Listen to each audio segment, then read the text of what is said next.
दोस्तों, क्या आप जानते हैं 6 बजे के बाद शरीर का अंतिम संस्कार क्यों नहीं किए जाते?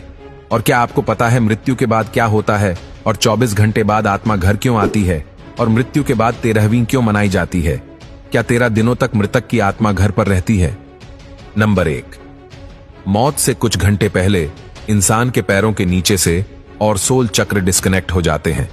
मतलब इंसान का धरती से कनेक्शन टूट जाता है और पैर ठंडे पड़ जाते हैं। नंबर 2, मरने के बाद इंसान का उसका संपूर्ण जीवन जन्म से लेकर मृत्यु तक फ्लैशबैक की तरह स्पीड से दिखता है। अकॉर्डिंग टू साइंस ये सपना लगभग 7 मिनट का होता है।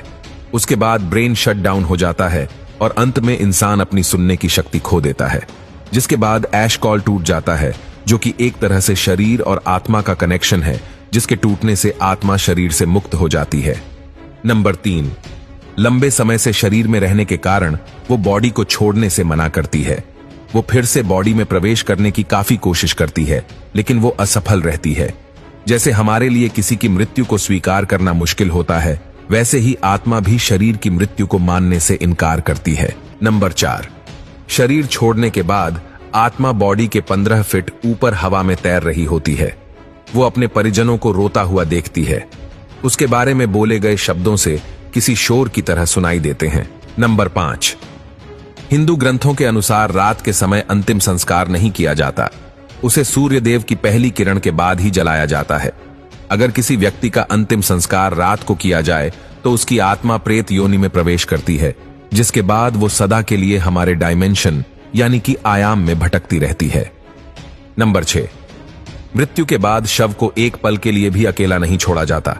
अगर शव को रात भर घर में रखा जाए तो संपूर्ण परिजन रात भर शव के पास जागते हैं।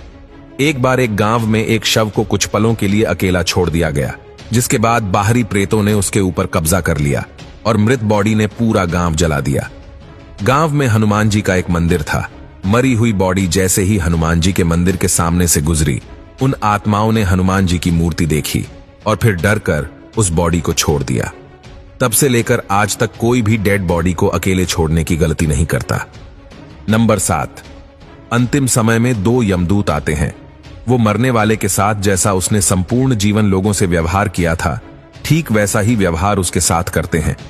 अगर मरने वाला अच्छा आदमी है तो इजीली प्राण त्याग देता है, परंतु वो पापी है तो यमदूतों के टॉर्चर से वो तड़प तड़प कर मरता है।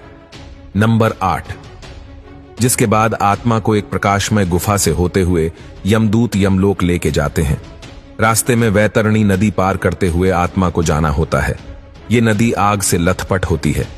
जिसने अच्छे कर्म किए हैं वो इजीली इस नदी को पार कर लेता है, लेकिन अगर कोई पापी व्यक्ति है तो उसे काफी पीड़ा भोगनी पड़ती है। नंबर 9, उसके बाद उस आत्मा को यमराज के सामने खड़ा कर दिया जाता है।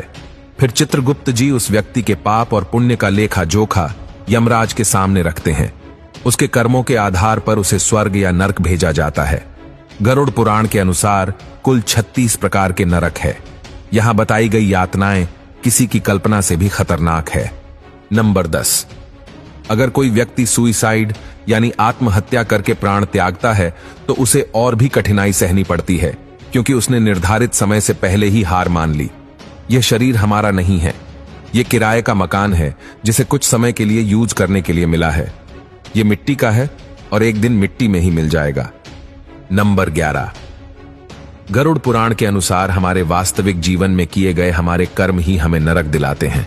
उसके बाद अगर कोई साधु या तपस्वी है तो उसे मोक्ष की प्राप्ति हो जाती है। नंबर 12, सबसे बड़ा सवाल, ये सब बातें हमें कैसे पता? गरुड़देव जिनका बल अतुलनीय है, वो अकेले 700 इंद्र को पराजित कर सकते हैं।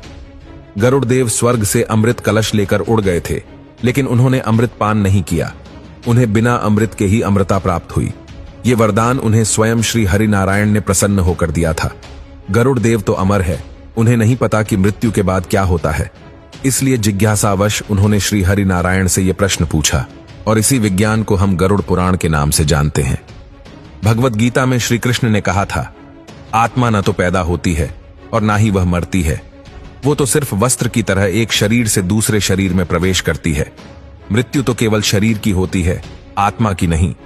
ये जीवन मृत्यु का चक्र यूं ही चलता रहता है। इसीलिए don't die before you are dead, मरने से पहले कभी मत मरो।